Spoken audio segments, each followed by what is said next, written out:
지난 시간 로마서 10장으로 일단 로마서를 마치고요. 이번 주부터는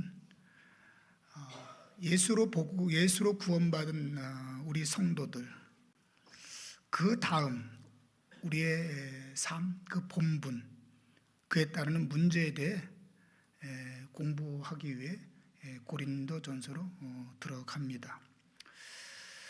사도 바울이 본서신을 쓸 당시 고린도는 로마의 통치 아래 있던 굴지의 항구 도시로 상업의 발달과 함께 다양한 사람들이 모이는 거대 도시로 이미 성장해 있었어요. 종교적으로는 각종 우상이 범람을 했고요. 도덕적으로도 극도로 타락해 고린도는 음란과 향락을 상징하는 그런 도시로 이해되고 있었습니다. 바울은 2차 선교 여행 중에 브리스가와 아굴라 부부를 만나서 그곳에 교회를 세웁니다. 2년 이상의 사역으로 교회는 크게 부흥을 이루게 되죠. 그러나 그 후 바울은 다른 선교지를 찾아 고린도를 떠나게 되었고요. 바울이 떠난 교회는 세상의 유혹과 거짓 가르침 극복하지 못하고 오염되어 가기 시작합니다. 각기 다른 인종과 인맥을 따르는 파벌, 가진 자와 가지지 못한 자의 갈등, 도덕적인 방종과 성적인 타락, 권위에 대한 불복종과 무질서, 영적인 체험과 수고로 인한 자기 자랑 등 교회라고 하는 이름을 가졌을 뿐 그 어디에도 교회다운 모습을 찾기 힘든 그런 교회가 당시 고린도 교회였습니다. 3차 여행 중 대략 한 55년경이 되는데요. 에베소에 머물고 있던 바울은 이런 고린도 교회 소식을 접하게 됩니다. 그리고 이를 바로잡기 위해 편지를 쓰게 돼요. 그 편지가 바로 고린도 전서입니다. 고린도 교회와 비슷한 문제로 고민을 하고 있는 오늘 한국 교회, 이 고린도 전서가 중요한 가르침이 되리라 믿으면서 오늘은 봉독한 말씀을 가지고 성도라 부르심을 받은 자 하나님의 교회라고 하는 제목으로 교회에 대해서 생각을 좀 해보려고 합니다. 교회는 뭘까? 교회란 뭘까? 우리 본문 2절만 다시 한번 읽어볼까요? 2절만 시작. 고린도에 있는 하나님의 교회 곧 그리스도 예수 안에서 거룩하여지고 성도라 부르심을 받은 자들과 또 각처에서 우리의 주 곧 그들과 우리의 주 되신 예수 그리스도의 이름을 부르는 모든 자들에게. 여기 상반절을 보면 바울은 고린도 교회를 일컬어 고린도에 있는 하나님의 교회라 지칭합니다. 고린도에 있는 하나님의 교회.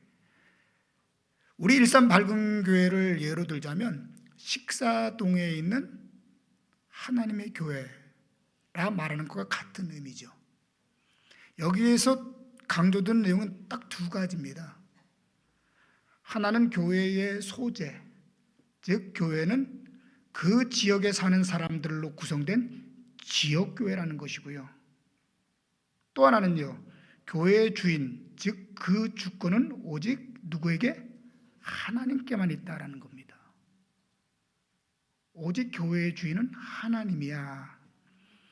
이것이 강조되는 이유는요, 어느 시대를 막론하고 교회 안에서 일하는 문제들, 세습, 교회 세습, 교회 갈등, 교회 분쟁, 변질, 이 모든 문제의 중심에는 교회에 대한 잘못된 주인의식 때문에 생기는 거죠. 내가 개척했으니까, 내가 목회하니까, 내가 헌금을 많이 냈으니까, 내가 더 오래 다녔으니까, 혹은 내가 더 높은 직분을 가졌으니까 내가 주인이라는 거죠. 그러면 이렇게 하나님의 교회라 할 때에 성경이 말하는 교회, 도대체 그 교회란 뭘까요? 무엇이길래 교회가 하나님의 교회다라고 얘기는 하는 걸까? 가끔 기독교 신문이나 부동산 소개지를 보면 교회 매매 광고를 접하곤 하게 돼요. 근데 여러분, 교회 매매가 가능은 한가요? 좀 전에 말씀드렸던 것처럼 교회가 하나님의 교회라고 얘기한다면 교회를 사고 파는 것이 가능하냐 이 얘기를 하는 거예요.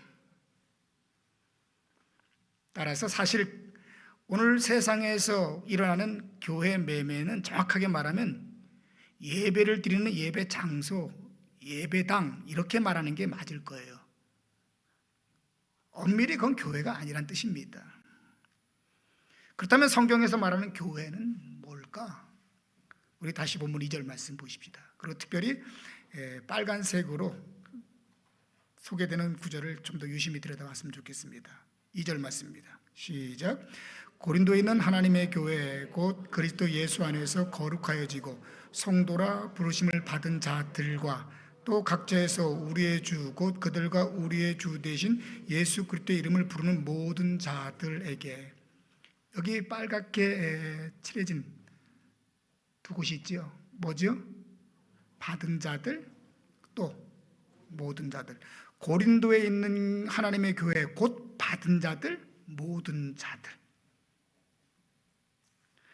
성경이 말하는 교회는 성도가 모이는 혹은 예배를 드리는 건물이나 특정한 장소, 어떤 조직이나 제도가 아니라 그 공동체를 구성하고 있는 사람 그 자체라는 겁니다.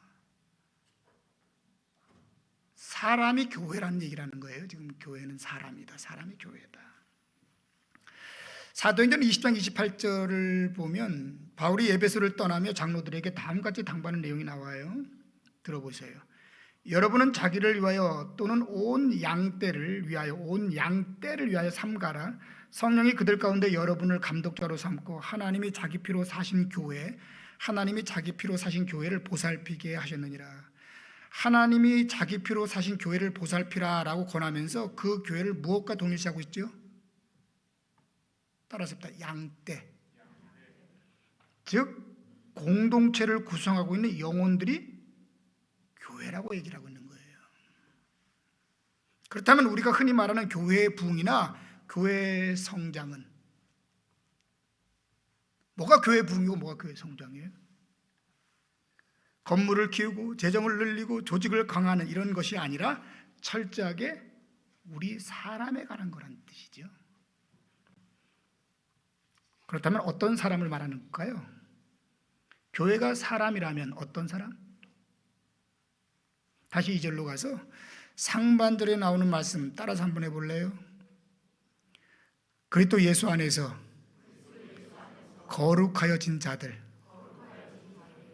그리스도 예수 안에서 거룩하여진 자들. 여기 거룩하다라는 말은 구별되다 혹은 다르다라는 의미로 풀어서 설명하면 이런 의미예요. 그리스도 예수를 믿음으로 믿지 않는 사람들과는 다른 사람들, 달라진 사람들 이란 말이죠. 그럼 물어볼게요. 제가 예수를 믿는 우리 성도는 믿지 않는 사람들과 뭐가 달라요? 교회는 세상 공동체랑 뭐가 달라요? 일단 교회는 그 사명이 독특하지요. 사명이 독특합니다. 추구하는 이상도 좀 특별하죠. 주일을 성일로 정하고 모여서 예배를 드리죠. 경전으로는 신구약 66권을 사용하죠. 교회라면 당연히 이런 특징을 갖고 있어요. 그러면 이런 다름을 가졌고 이런 것을 하면 다 교회인가요? 그렇지 않지요. 십자가를 걸었다고 다 교회가 되나요? 아니지요. 예배를 드린다고 다 성도인가요? 아니죠. 목회를 한다고 다 목사인가요? 아니죠. 교회는 교회만이, 그리고 성도는 성도만이 가지는 본질적인 특징, 그 다름이 있다는 거예요. 다르다는 겁니다. 그 다름이 뭘까? 다음은 베드로전서 1장 2절 말씀인데요. 역시 들어보세요. 곧 하나님 아버지의 미리 아심을 따라 성령이 거룩하게 하심으로. 뭐가 거룩하게 하심으로? 성령이 거룩하게, 성령이 구별하게 하심으로, 이런 뜻이거든요. 택하심을 받은 자들에게 내가 편지하노라, 이런 구절이 있어요. 고린도전서, 우리가 이제 계속 보게 될 고린도서 6장 11절에도 이런 내용이 나옵니다. 너희 중에 이와 같은 자들이 있더니 주 예수 그리스도의 이름과 우리 하나님의 성령 안에서 씻음과 거룩함과 의롭다 하심을 받았느니. 성령 안에서 씻음과 거룩함과 의롭다 하심을 받았느니라. 무슨 말일까요? 사람이 생물학적으로 동물과 다른 고유 유전자를 가진 것처럼 성도는 성도만이 가진 고유 유전자가 있는데, 그게 뭐라고요? 세상 사람들은 갖지 않고 오직 예수 그리스도를 믿어 구원받은 사람들이 갖고 있는 게 있다는 거예요. 근데 뭐라고요? 크게 성령이요. 그리고 이 성령을 가진 사람들은 하나님은 교회 혹은 하나님의 사람이다 이렇게 얘기한다는 거예요. 아멘. 그러면서 다음 고린도후서 13장 5절 말씀 굉장히 의미가 있지요. 들어보세요. 너희는 너희가 믿음 안에 있는가 자신을 시험하고 너희 자신을 확증하라. 예수 그리스도께서 너희 안에 계신 줄을 너희가 스스로 알지 못하느냐? 그렇지 않으면 너희는 버림받은 자니라. 결국 우리 성도 안에 누가 있는 거예요? 예수 그리스도가, 성령이, 하나님이 계신다 이렇게 얘기하고 있어요. 로마서 8장 9절에도 이런 구절이 있습니다. 만일 너희 속에 하나님의 영이 거하시면 너희가 육신에 있지 아니하고 영에 있나니 누구든지 그리스도의 영이 없으면 그리스도의 사람이 아니라. 이런 내용이 그래서 가능한 거예요. 그러니까 예수 그리스도를 믿는 성도들에게는 누가 있다? 당연히 그렇죠, 성령이 있죠. 당연히 있습니다. 오늘 우리 한국 땅에는 약 800만이 넘는 교인이 약 7만여 교회 공동체를 이루고 있어요. 거기에는 10만이 넘는 성도로 구성된 교회로부터 서너 명 남짓의 사람이 모이는 아주 작은 교회까지, 1년 예산이 수천억을 넘는 교회에서 수십만 원도 안 되는 교회까지, 도시에 있는 교회가 있는가 하면 산간 오지에 있는 교회 같은 건물을 가진 교회가 있는가 하면 조그만 골방에서 모이는 교회, 다양한 규모와 모습의 교회들이 한국 교회는 있습니다. 여러분은 혹 이 많은 교회들 가운데 가장 불쌍한 혹은 불행한 교회가 어떤 교회인 줄 아세요? 개척교회? 개척교회 징글징글해 하는 분들 많죠. 개척교회? 시골교회? 돈이 없는 가난한 교회? 건물이 없는 삼각교회? 아니지요. 성령이 역사하지 않는 교회죠. 교회 중에서 가장 불쌍한 사람이 어떤 사람인 줄 아세요? 그렇죠. 성령을 모르고 성령 없이 신앙하는 사람이에요. 그 속에 성령이 없는데 목회하고, 성령이 없는데 장로가 되고, 성령이 없는데 권사하고, 성령이 없는데 예배드리고, 성령이 없는데 신앙생활하는 사람이에요. 왜요? 정확히 말해 이런 교회는 하나님의 교회가 아니지요. 이런 교회는 하나님의 사람이 아니기 때문에 그래요. 이런 교회를 요한계시록에서는 살았다는 이름은 있으나 죽은 교회다라고 이렇게 말합니다. 살았다는 이름은 있는데 명목은 있는데 실상이 아닌 가짜다 이렇게 얘기하고 있는 거예요. 가짜다. 맞나요 근데?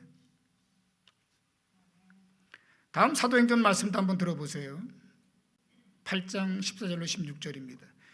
예루살렘에 있는 사도들이 사마리아도 하나님의 말씀을 받았다 함을 듣고 베드로와 요한을 보내매 그들이 내려가서 그들을 위하여 성령 받기를 기도하니 이는 아직 한 사람에게도 성령 내리신 일이 없고 오직 주 예수의 이름으로 세례만 받을 뿐이더라.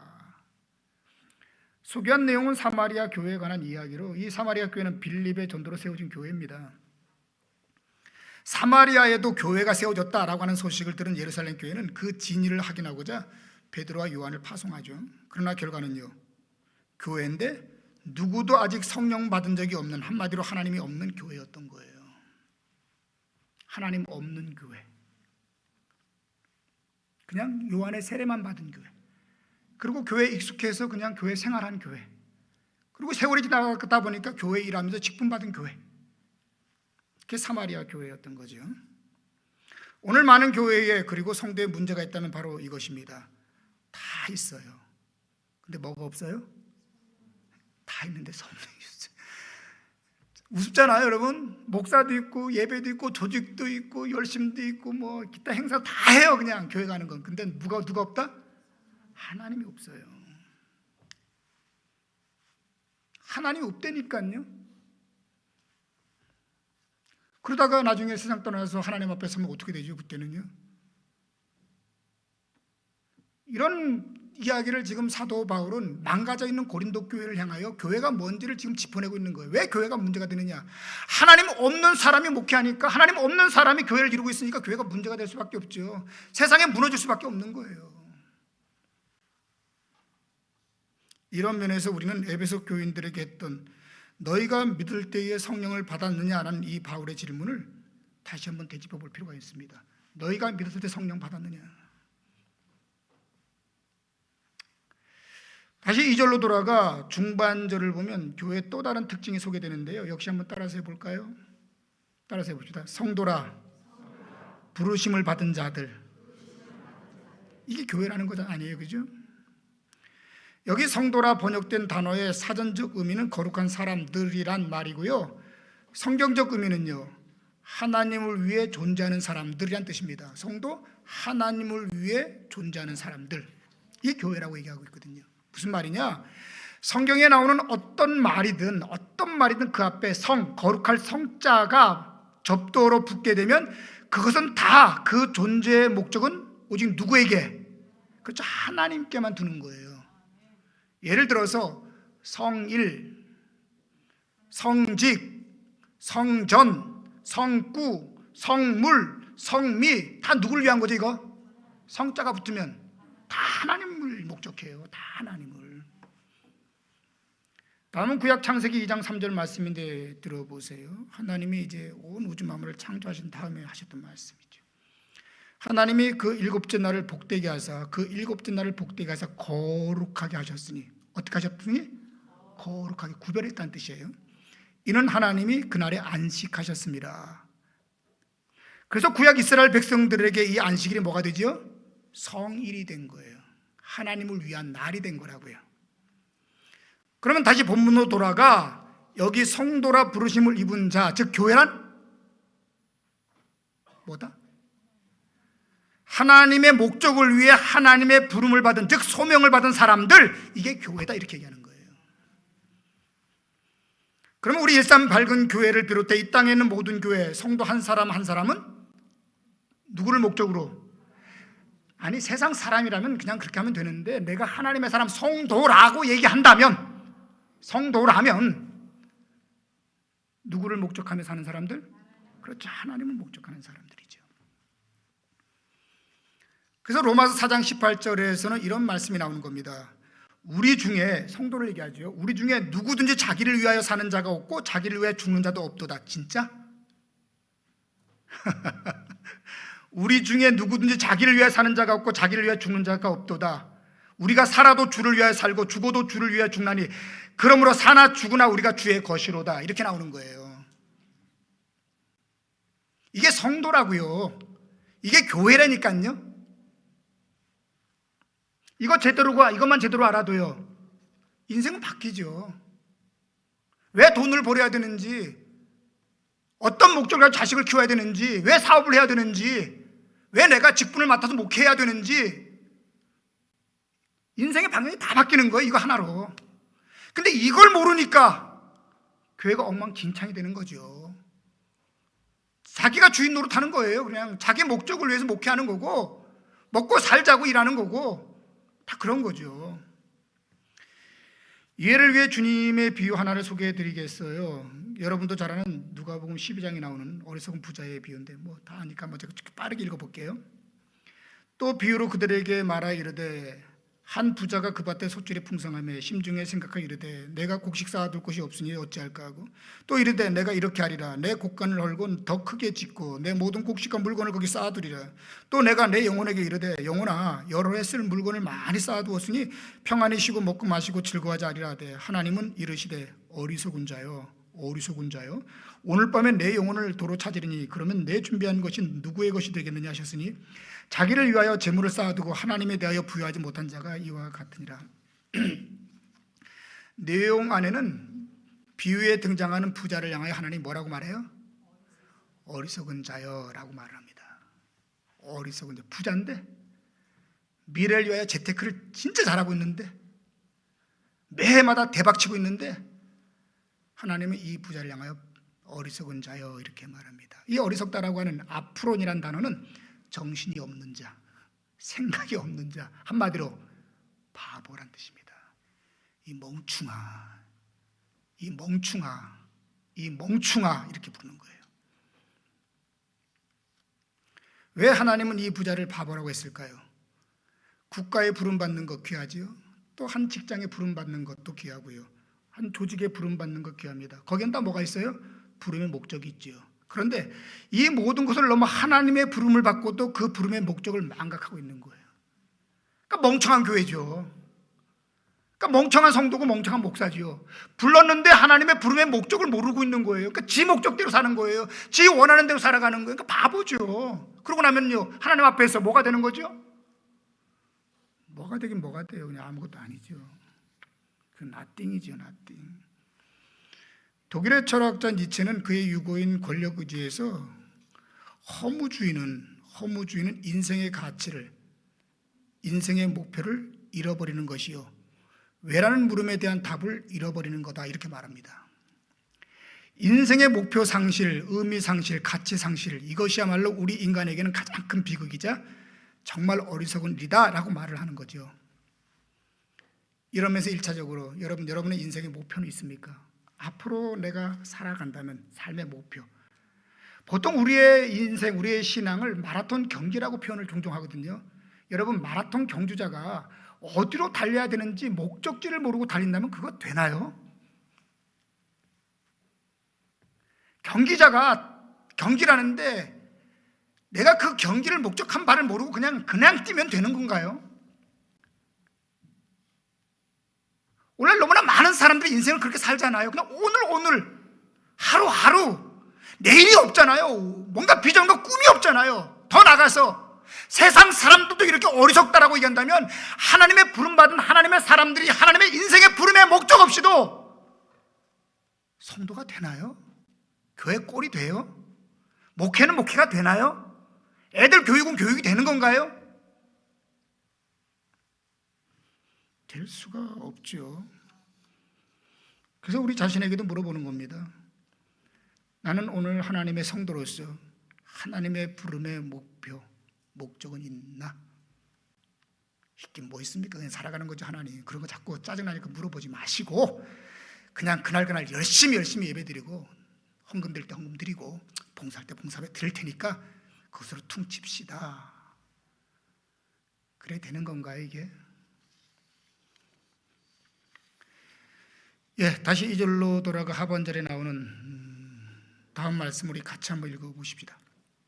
하반절의 말씀 시작. 우리의 주 되신 예수 그리스도의 이름을 부르는 모든 자들에게, 우리의 주 되신 예수 그리스도의 이름을 부르는 자들, 이게 교회란 얘기하는 거죠. 여기 부른다라고 번역된 헬라어는 부르짖다, 간절히 찾고 찾다라는 의미로 성경에 자주 등장하는 말입니다. 그러면 이렇게 주가 되시는 예수를 부르고 찾는다는 것, 이게 성도라 그러거든요. 예수를 부르고 찾는 사람들, 이게 교회라고 얘기하는 거예요. 무슨 의미일까요? 다음은 지난 시간 살펴본 로마서 10장 13절로 14절 말씀이에요. 누구든지 주의 이름을 부르는 자는 구원을 받으리라. 그런즉 그들이 믿지 아니하는 일을 어찌 부르리요 이렇게 얘기하죠. 누군가를 부른다는 것은 그의 존재는 물론이고 그의 실체를 인정한다는 거 아니에요? 그렇다면 예수 그리스도의 이름을 부른다라고 하는 것은요, 한마디로 예수를 예수로 인정한다는 것이고 나아가 그 예수를 예수로 믿고 살아간다는 뜻이죠. 이게 성도예요, 여러분. 누구를 믿고 살아간다? 돈을 믿고 살아가지 않아요. 내 건강을 믿고 살아가지 않아요. 내 지식을 믿고 살아가지 않아요. 거기에 소망을 두고 미래를 두지 않아요. 예수 믿는 사람들은요. 누구에게 마음을 두고? 예수에게 마음을 두고, 누구를 믿고? 예수를 믿고, 누구를 따라? 예수를 따라가는 사람이 바로 그 사람들이 예수 믿는 사람이고 그 사람들이 성도야, 이 사람들아 라고 얘기를 하고 있는 거거든요. 마태복음 4장 3절 말씀을 보면 예수께서 40일 금식을 마치자 예수님을 찾아와 유혹하는 사탄에게 주님이 다음같이 말을 해요. 사람이 떡으로만 살 것이 아니요 하나님의 입으로 나오는 모든 말씀으로 살 것이라. 사람이 뭘로 살지 않는다고요? 떡으로 살지 않고요. 우리 다 떡으로 사는데 뭘로 산대요? 하나님의 말씀, 하나님으로 산대요. 하나님으로. 이와 동일한 말씀이 성경 여러 곳에 나오는데 그 가운데 하나인 로마서 1장 17절도 한번 들어보세요. 복음에는 하나님의 의가 나타나서 믿음으로 믿음에 이르게 하나니 기록된 바 오직 의인은 믿음으로 말미암아 살리라 함 같으니라. 의인은 뭘로? 믿음으로. 오래전입니다. 오래전. 오래전 제가 TV도 막 보고 그랬을 때예요. TV에 여자는 무엇으로 사는가 하는 드라마가 있었습니다. 여러분, 여자는 무엇으로 살아요? 여자는 무엇으로 사는가 물어보고 싶네요. 여자는 무엇으로 살아요? 드라마를 봤어도 답을 못 얻었어요. 그래서 묻는 거죠. 여자는 무엇으로 사나? 이제 다시 여러분들에게 물어볼게요. 여러분은 무엇으로 사세요? 그럼 또 한번 물어볼게요. 성도는 무엇으로 살아야 돼요? 여기서 갈리는 거예요, 여러분. 무엇으로 사세요? 뭘 의지하고 어디에 소망을 두고 무엇으로 행복을 느끼고 살아가세요?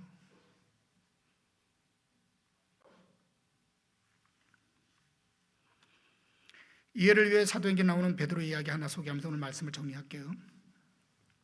사도행전 3장 5절로 8절입니다. 베드로가 요한과 더불어 주목하여 이르되 우리를 보라 하니 그가 그들에게 무엇을 얻을까요? 바라보거늘 베드로가 이르되 은과 금은 내게 없거니와 내게 있는 이것을 내게 주노니 나사렛 예수 그리스도 이름으로 일어나 걸으라 하고 오른손을 잡아 일으키니 발과 발목이 곧 힘을 얻고 뛰어서서 걸으며 하나님을 찬송하더라. 금과 은은 내게 없거니와 내게 있는 이것을 내게 주노니 나사렛 예수 그리스도 이름으로 일어나 걸으라. 새벽 예배 시간에도 말씀드렸죠. 이게 교회거든요.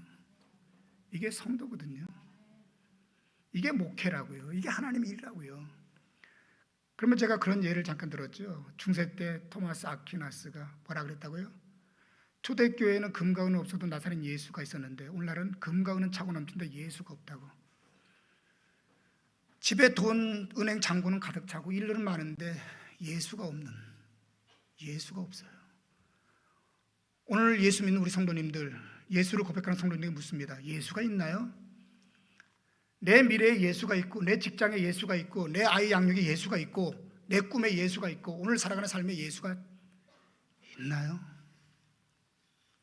예수가 없는데 예수 믿는 사람이고 예수가 없는데 구원이 가능한가요? 어떻게 가능하겠습니까? 성경 말씀처럼 성도로 세상을 살아간다는 거 결코 쉽지 않습니다. 사역도 삶도 굉장히 고단할 수밖에 없는데 이것이 우리의 현실이라면 이럴 때 믿는 우리 성도가 믿지 않는 사람과 다른 것은 뭘까요? 세상 사람도 힘들고 어려울 때 뭐를 바라보고 뭐를 의지하고 살아가죠?